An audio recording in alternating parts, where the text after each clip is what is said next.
కడప జిల్లా జమ్మలమడుగులోని వెంకటేశ్వర స్వామి ఆలయంలో వైకుంఠ ఏకాదశి పూజలు భక్తి శ్రద్ధలతో జరిగాయి. ఏకూజాము నుంచే స్వామి దర్శనానికి భక్తులు బారులు తీరారు. జమ్మలమడుగు నుంచే కాకుండా ఇతర ప్రాంతాల నుంచి పెద్ద ఎత్తున భక్తులు తరలివచ్చారు.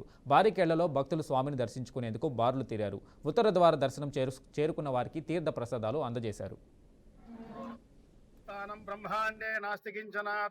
వెంకటేశ సమో దేవో న భూతో న భవిష్యతి శ్రీ వెంకటాద్రినలయ కమలాగాముకప్పమాన్ అభంగన విభోగర్ణ స్థలంగైతు మంగళం. ఓం నమో వెంకటేశాయ. తిరుమల తిరుపతి దేవస్థానములు శ్రీ నారాపుర వెంకటేశ్వర స్వామి వారి ఆలయము జమ్మలమడుగు.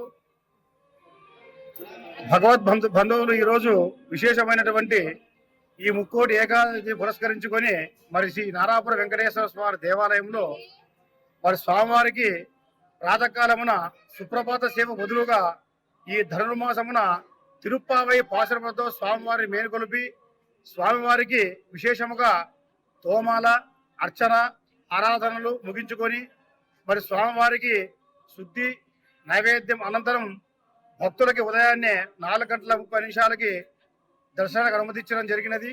మరి తిరుమల తిరుపతి దేవస్థానములో గత 2008 సంవత్సరం నుంచి అనుబంధ ఆలయముగా ఈ నారాపుర వెంకటేశ్వర స్వామి వారు ఎన్నో విశేషమైనటువంటి పూజా కార్యక్రమాలతో కొనసాగుతున్నారు.